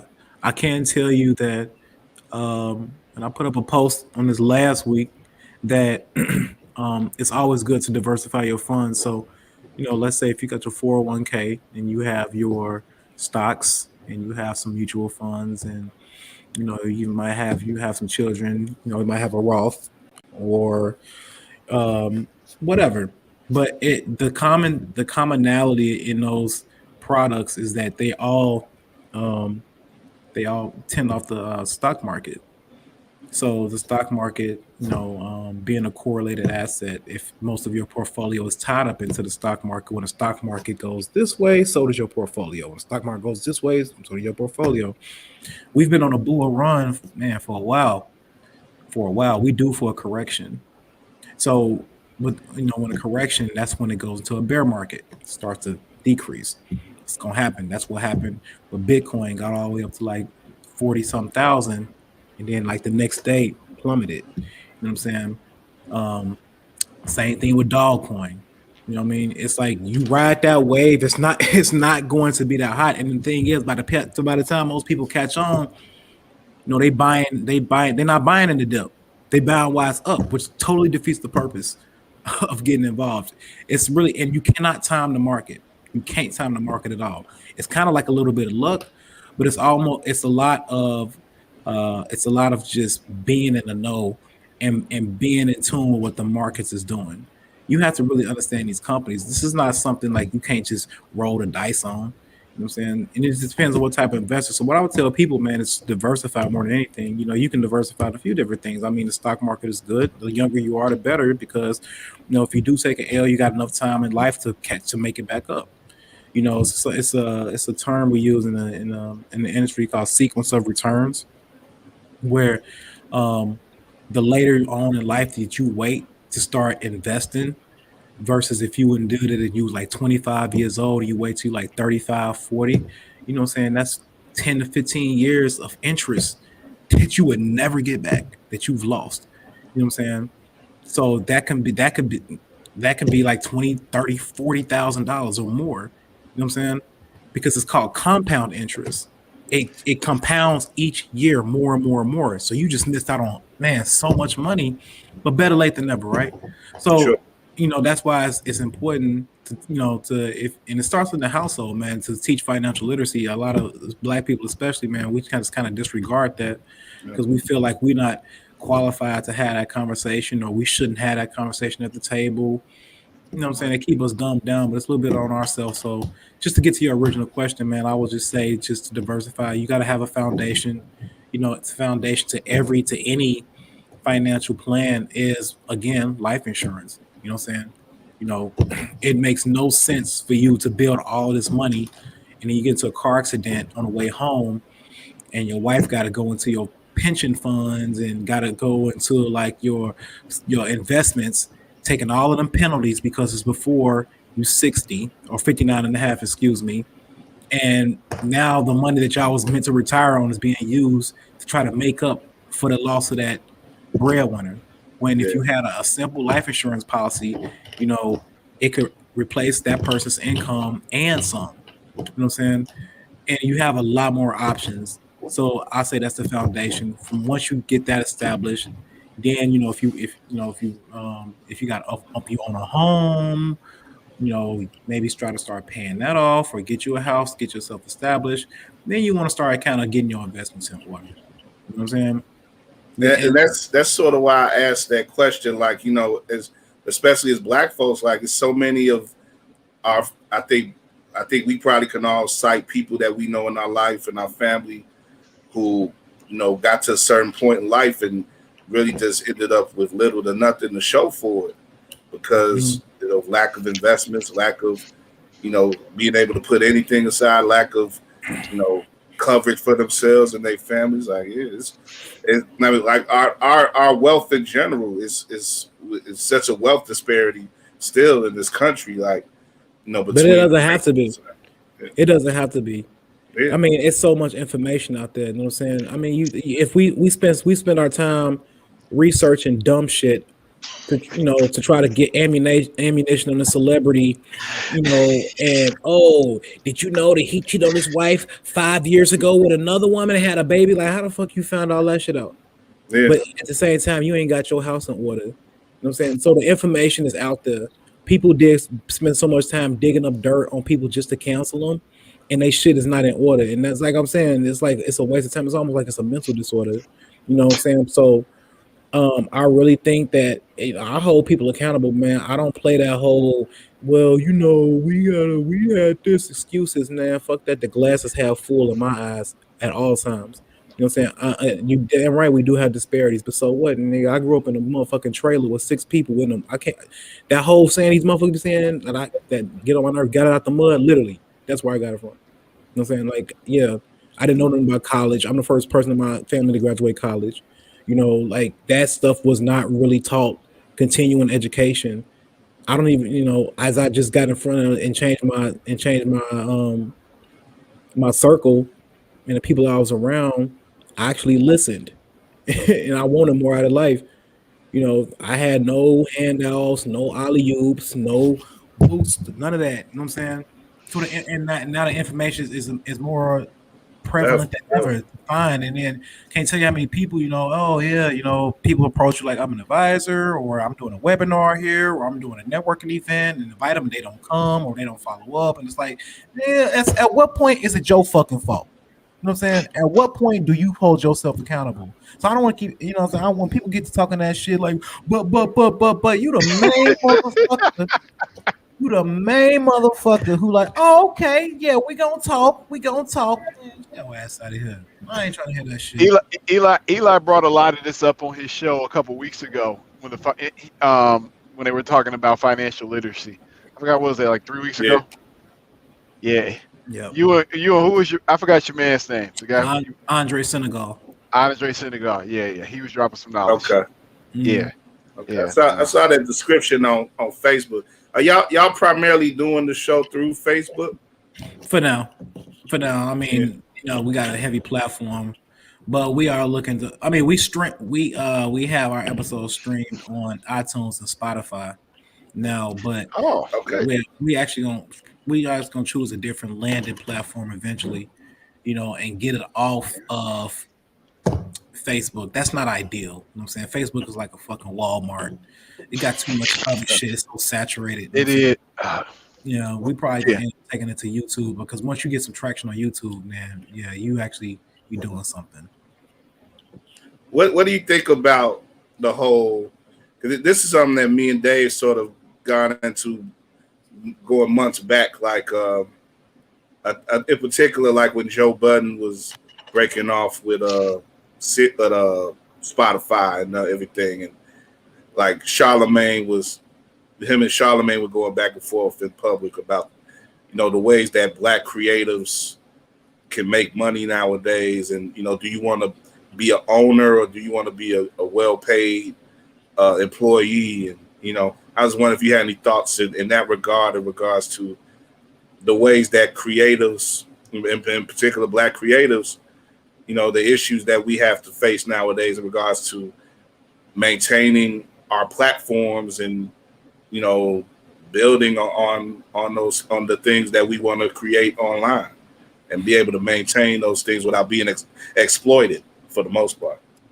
Yeah, I mean, everybody's situation is different though, man. I mean, I obviously have a different take on it because I'm passionate about entrepreneurship because I am an entrepreneur. Sure. But I think the goal, I would think, is to freedom. You know what I'm saying? If you get paid well enough, then and if you're smart with your money, you can start planning something. It's almost like you building like a nest. You know what I'm saying? Outside of your job. You know, I like Gary Vaynerchuk, man. He says like work your 9 to 5. Work for somebody else from 9 to 5, and then work for yourself. Work for your dream from like 7 to 2 in the morning. You know what I'm saying? Hmm.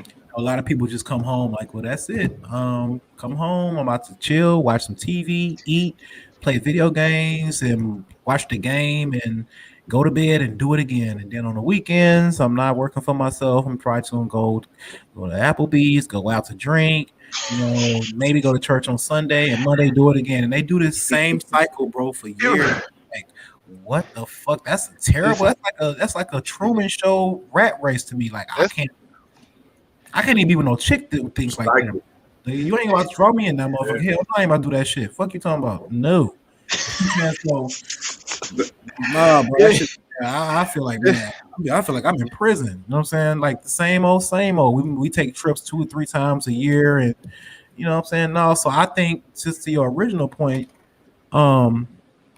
yeah, I think like even with Nick Cannon, man, like how they did that man. You know what I'm saying? That man that made that. Right.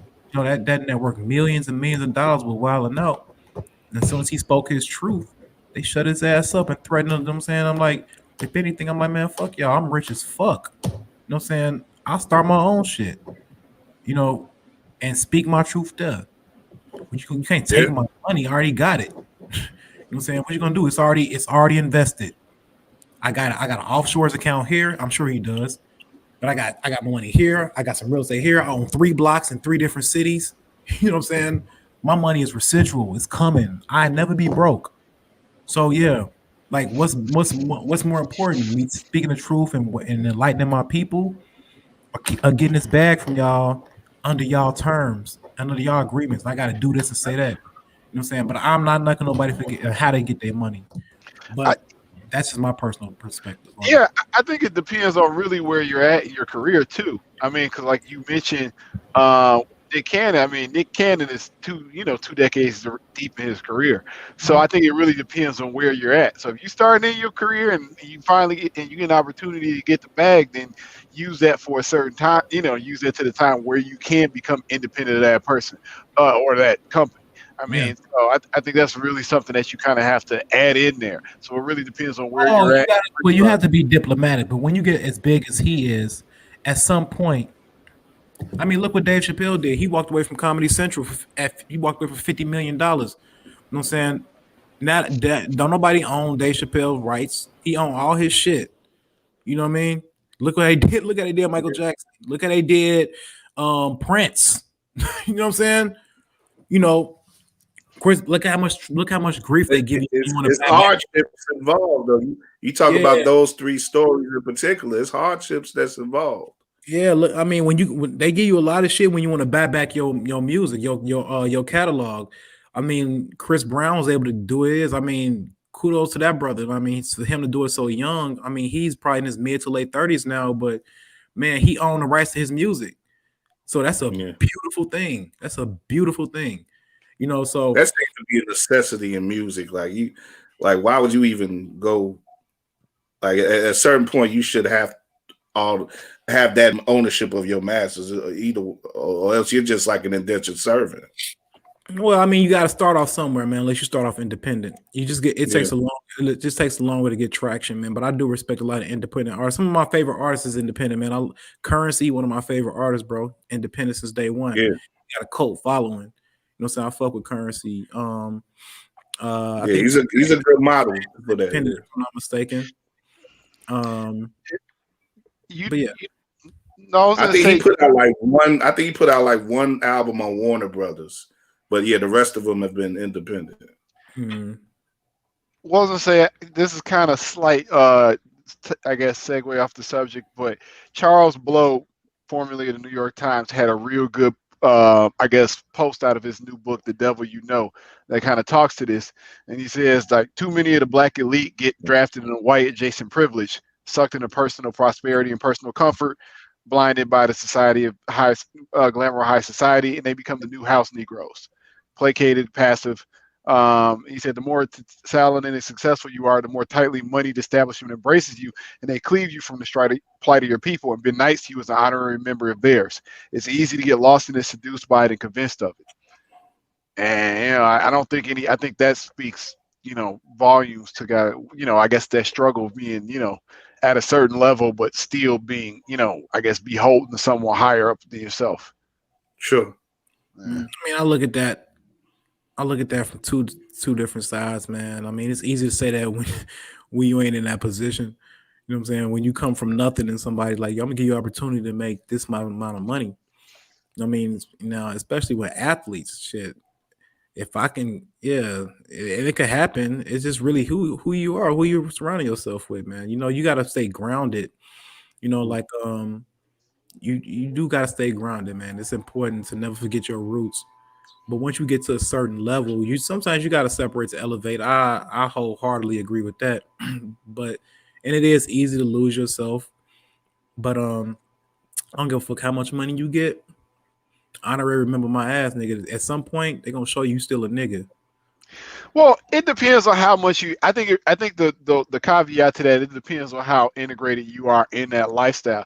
What's my man named Virgil? I don't know the Louis Vuitton fame and everything. Yeah, I don't know if you've Virgil seen the picture of his family. He's fully integrated into the culture. I think he'd probably have. I mean, I know that's kind of a far-reaching example, but I just think with that caveat, it depends on how integrated you are into that culture before you can kind of be detached from it. So I mean, I think that's something. I just want to know what he was.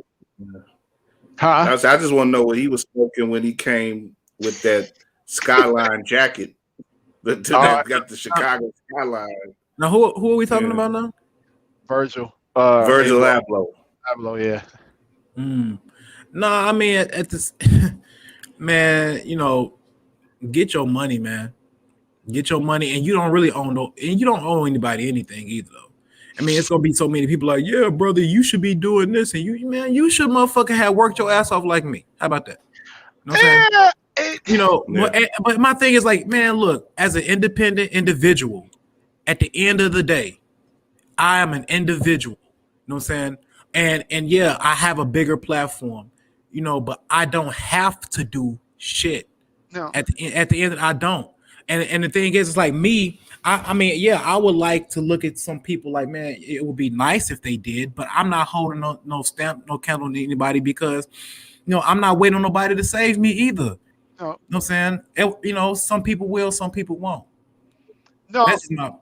Yeah. No, I think also that we kind of have to factor into things that capitalism, as much as capitalism is not a meritocracy.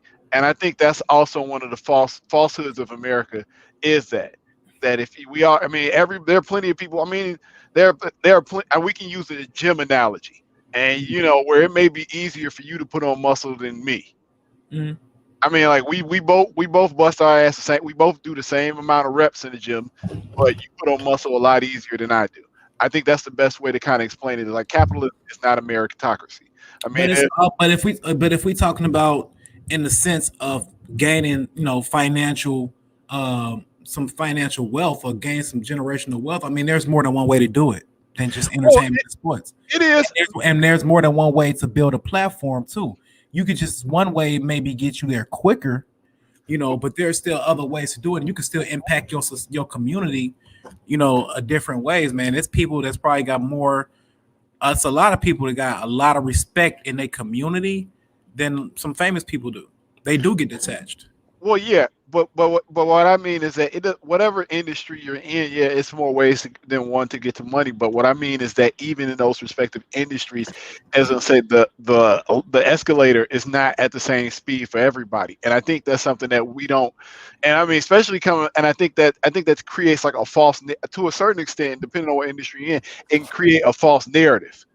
And what it does, because it says that everybody works the same. Because I see it in real estate. Like I talk to people, and you wonder like, how do they get that deal? How do they get that client? And motherfuckers can barely talk. So, hold on 1 second, Dave. My yeah, laptop about to die. Give me 1 second. of course.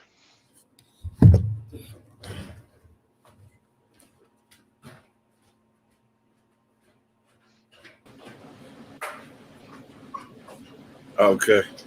Yeah, Eli had to step away. Okay. Yeah, I had issue with my connection there for a second. Yeah. But yeah, where did y'all go to? Because I dropped out for a second. No, I just said that. I mean, it doesn't matter. I mean, there's multiple ways to get the bag, of course. But like I said, even in those respective pursuits, it's not equal. Yeah, everyone's success is not. It's not the return on the effort for two different people is not going to be equal. Is the point that I was making. Sure. I mean, yeah. And I was using the real estate industry just as kind of a key example. Like You got people like I said at home. I use the perfect example. At home, the guys who sell the most commercial real estate are not from the area. I mean, and that's not to say that other people, they're not. While they work hard, I'm pretty sure that other people that work hard too. That I know that work as hard as them, and there are people that probably work harder than them, but are the returns the same? The answer is no. So that's just to say is that capitalism or whatever, getting money in whatever respective pursuit. I mean, the outcome is not always equal. So back to your main point of saying you don't owe me shit. You don't not necessarily owing someone or feeling like you have a responsibility once you get to a certain level of success. I don't know. To a certain extent, I kind of take that with a grain of salt. Like I don't necessarily owe you a direct hand, but as far as like giving you money. But if I can open, my goal is I personally open the door for somebody else. Yeah. I mean, but like, so what? So sort what of reaching back and pulling. Yeah. So what are you saying though? So what I'm saying is this. So Eli, if you start being the king of, infused gummies and shit, and if I tell you in a year, like fuck it, I want to get in the game, I want to be like you, and you say there's two different. I'll use a perfect example. There's people who will say, hey, you know what? This is what I did. I mean, I can give you the formula. You're gonna still have to bust ass. But here is the formula. And there's other people that are going to say, you know what? If you want to learn, you can either come work for me. Otherwise, I'm not going to tell you shit. I mean, or there's the third one of it is say, well, you know what? You're going to have to figure it out yourself. Or they speak in vague generalities as far as how they got to where they are at. Mm-hmm. So are you following where I'm going? So I'm following you, but what I'm asking you is like, so, okay, so. And if let's just say the third one is that, so what do you do if somebody just dismisses you? I mean, if someone dismisses you, I mean, that then you have to go and try to find someone else who's been successful in that lane, and hopefully they'll share that knowledge, share that information with you. And I you mean, will find it, and somebody will. That's the thing. The problem I have is I'm like, when one door closes, another door opens. Also, with the whole saying, some will, some won't. So what? Like, man, that's what me. And I guess that's just my mentality, man. I'm such a bulldog. When people try to dismiss me, it's almost like a complex. It's almost like, all right, bet. you have, I'm gonna fucking build a better but platform, and I'm gonna come shit on you. That's my and that's and well, that might, yeah, that's a lot of like how my ambition and fire comes from, because I mean, even starting off in stand up, even starting off in insurance, starting off as an entrepreneur, period, you're gonna get told no a lot. A lot of people are gonna dismiss your ideas, from friends to family to whoever. You know what I'm saying? And when you finally get to a certain level, at that point, you don't even care. You forgot all about the people that told you no, because right now you get so many yeses and people coming to you at this point, which right. you never forget. But a part of that passion is what helped you get you there. Some But people just are just resilient. Some people just got that, that fortitude, that mental fortitude to keep pushing forward. there's definitely a need for intensity, and in any to be successful in highly competitive business. I agree with that. I agree with that wholeheartedly. The point is, if I'm not going to be the person who kind of I'm not personally not going to be the person who says be the gatekeeper to say, you know what, you're not intensive enough. You didn't telling you no, go fuck yourself. So and come back and ask for more. Like I'll share a story with you. I cold call. That's part of what I do. If I don't make my cold calls, I don't make 500 a week. I got to give to the FOP. So I cold called this dude a few weeks ago. I was calling him about. I wouldn't even call him about buying and selling. I was calling him about something else. He's like, I'm looking for this. Click. And then I called him back a couple weeks later and said, you know what, I got something maybe be a good fit, and we had a good conversation. But the point is that everyone else, someone else may not take that same route. They may say, well, you know what, this person hung up on me, or this many people hung up on me, or told me, no, this is not the thing for me. I think that what that does, unfortunately, and I don't know about your industry, but definitely my industry, it keeps a lot of us out of it, not being able to have that Whose mindset. fault is that? Oh, Come on, man. Come on, bro. I'm all about accountability, my nigga. Who fault is that? If you quit because you get told no of 2 months in a row and you quit, who the fuck fault is that? Well, you gotta, but I think part of it is also you gotta know. I think part of it is that people don't always know what they're getting themselves into, or know what's on the other side of those no's. I mean, and there's no, and they don't have it, and they don't have a successful model for it. Like beyond, I mean, and Bro, I think that, again, yeah. Well, let me jump in right quick.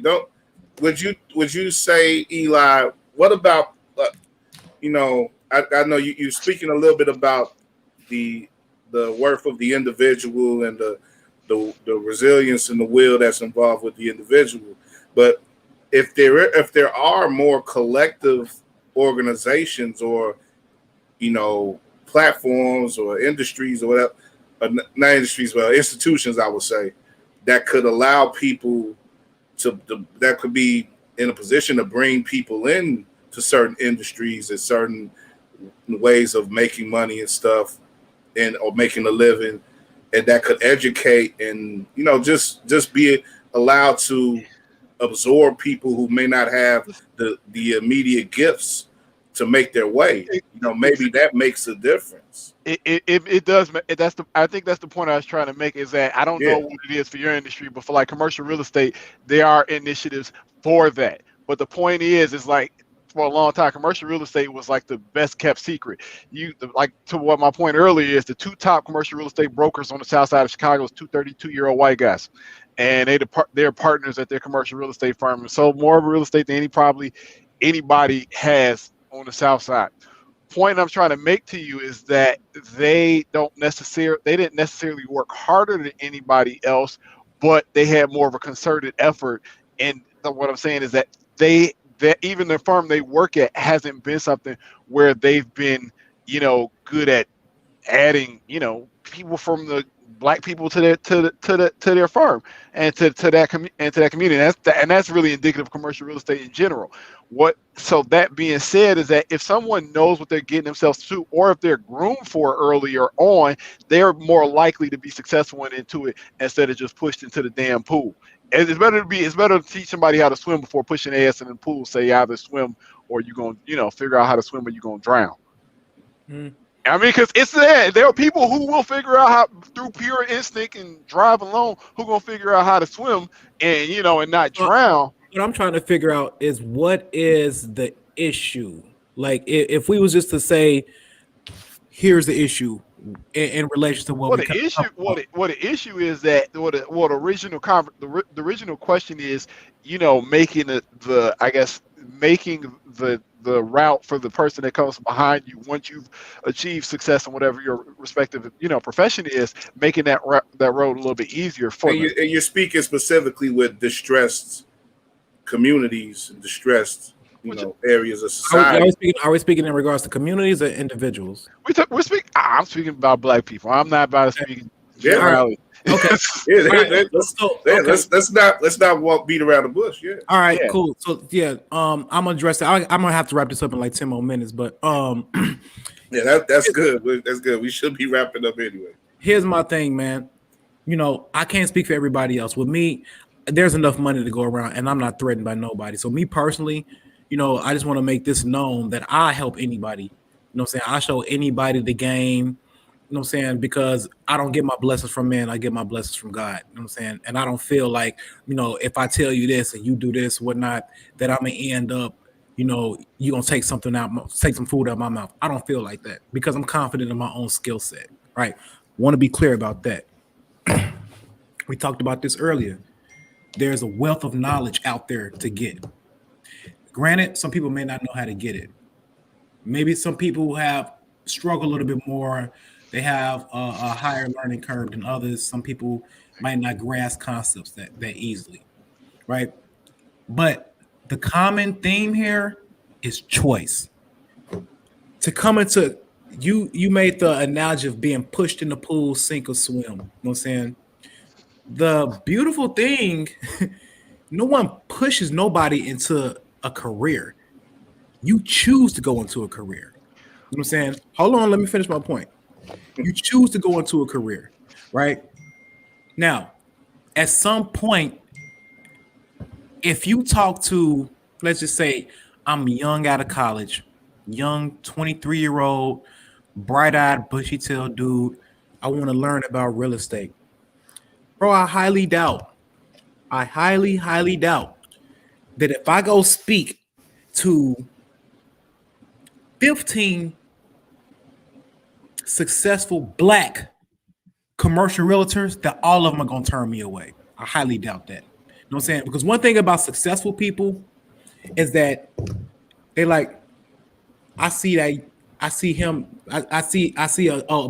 that young dude right there. That's how I was.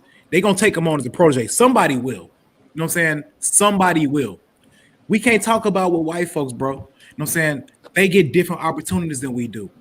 My thing is this, like, yeah, that the look, it is what the fuck it is, man. This is the circumstances that we were given, and this is the hand that was dealt. Make the most of it. You know what I'm saying? If you reach out enough, somebody will fuck with you. If you don't quit, you'll get it. You know what I'm saying? And a lot of times people give up too easily, or people feel entitled to something. You know what I'm saying? And that's the problem I have. It's like when I hear people like making excuses and pouting and shit. Well, that person don't do this and da da da da. And LeBron, man, let's take LeBron James, prime example. Yeah. The man, you know what I'm saying? I mean, he don't owe nobody shit, my nigga. Look where he came from. Okay, off the court, he done some amazing shit. Yeah. And it still ain't enough. What the fuck he supposed to do? Man, he got a whole ass family. You know what I'm saying? So what? Okay, he can feed his family for the next 2 generations. The man rich as shit. So what? You know what I'm saying? Is LeBron James my Lord and Savior? No, he's not.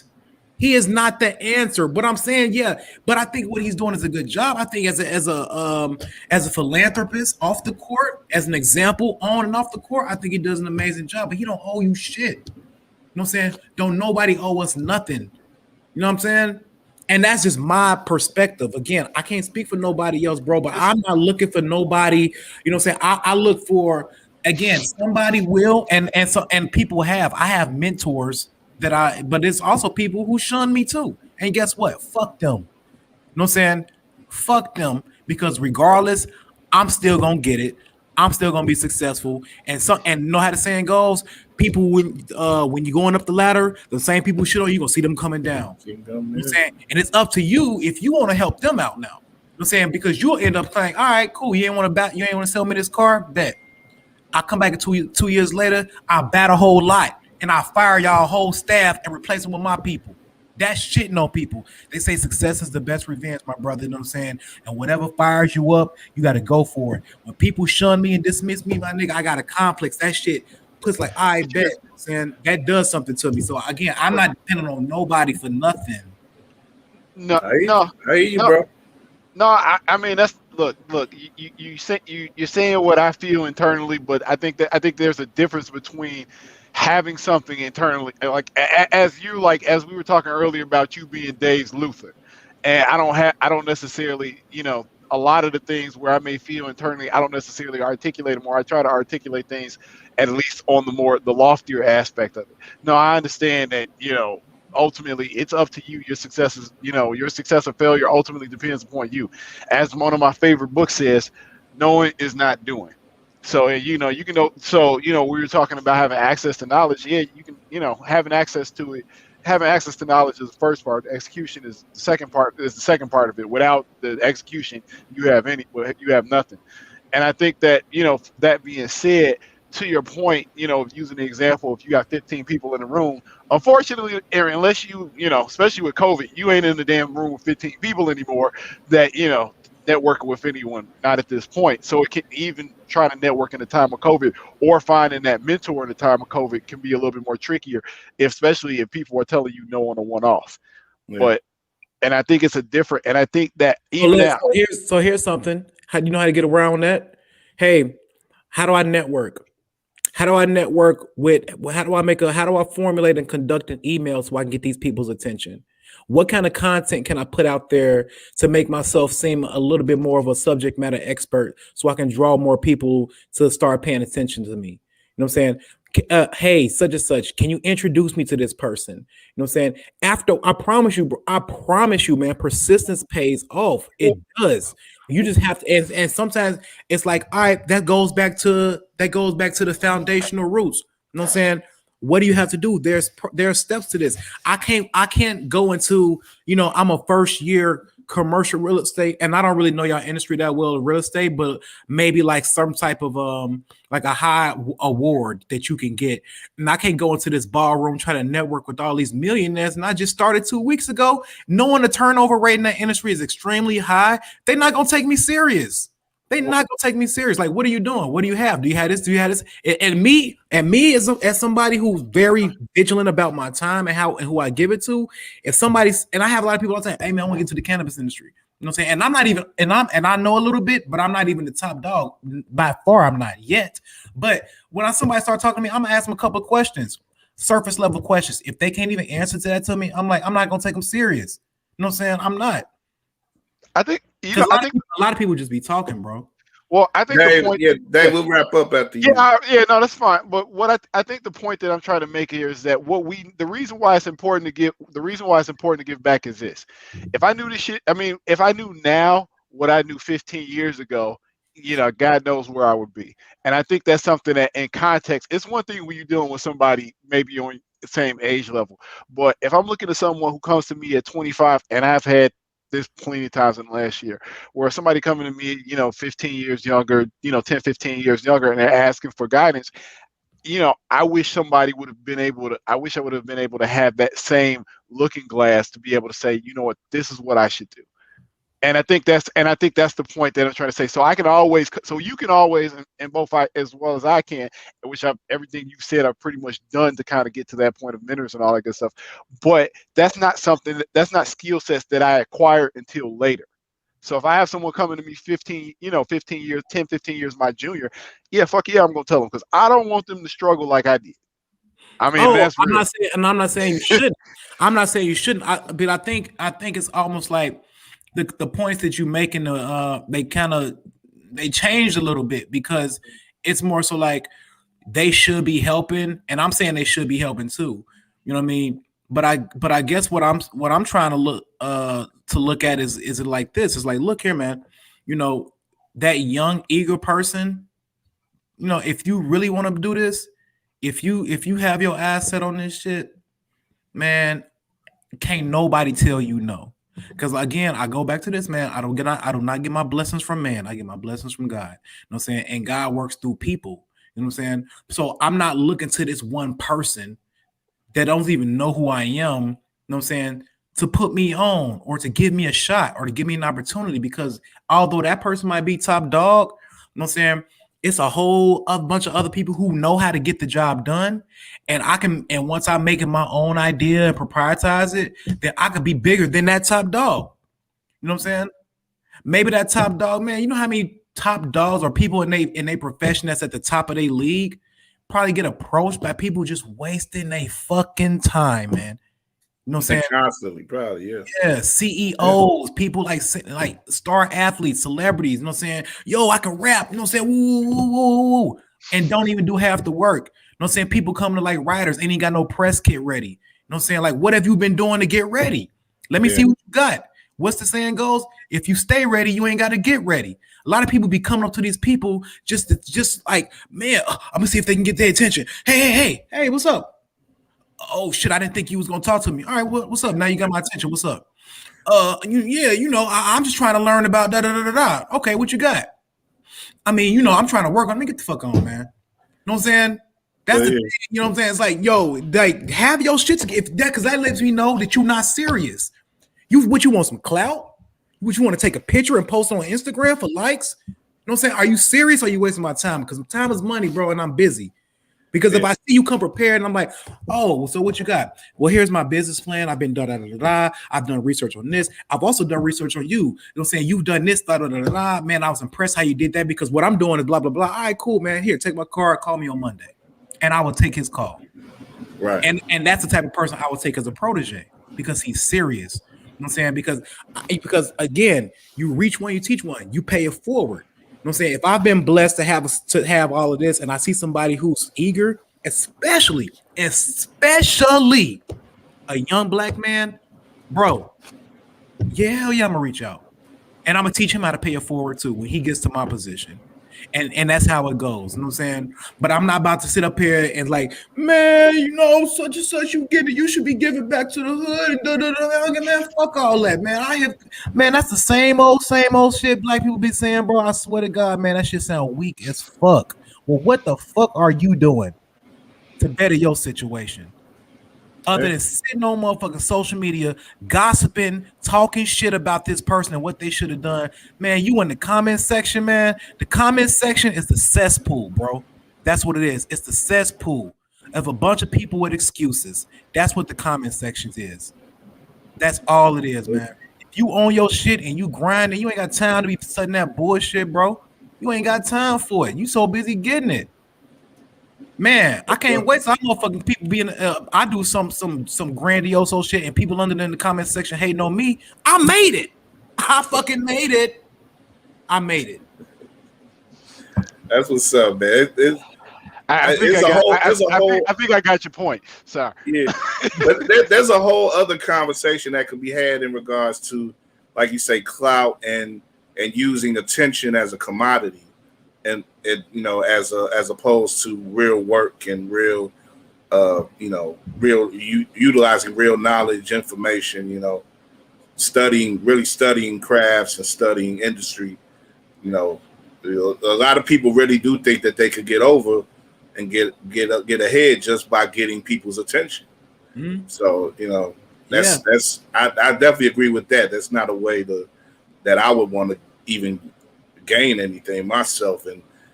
But some people do it though, and I think others look at that and they see a way to get over without doing much work, and that's something that a lot of people are still interested in, getting over without doing much work.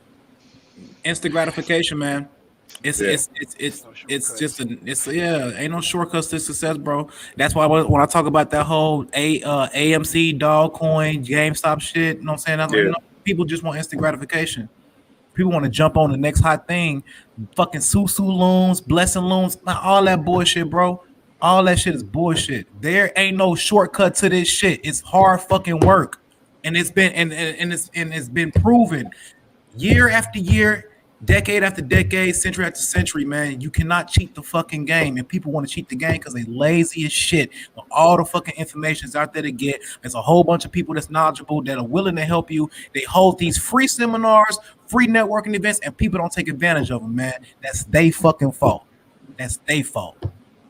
It's been an illuminated conversation, fellas. I'm kind of tripping over how we started with a roast session between Eli and Dave Helem, and we sort of ended with this. We just well rounded, man. It went in reverse. Sorry, Yeah. But no, I mean that's the whole thing with Jays and Grays, man. We have intellectual conversations, and then we talk a lot of shit, and we get goofy and we drink. But you know what I'm saying, the whole symbolism of Jays and Grays is, we middle age now. I'm late 30s. You know what I'm saying? But still got a little swagger to ourselves, still rocking J's, still like to drink, still like to hold intellectual conversations, still like to listen to ratchet music. You know what I'm saying? Both, up and coming successors and successful in our own right. But yeah, man, we can talk on an array of different things, man. You know what I'm saying? And the conversations are usually organic and they free flow. So yeah.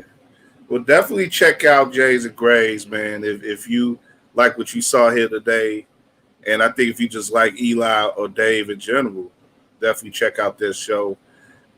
They definitely give you what you want entertainment wise, and give you plenty information wise too. Intellectually. And we try to do the same. We try to do the same here, except I do all the drinking, and Dave don't drink. So,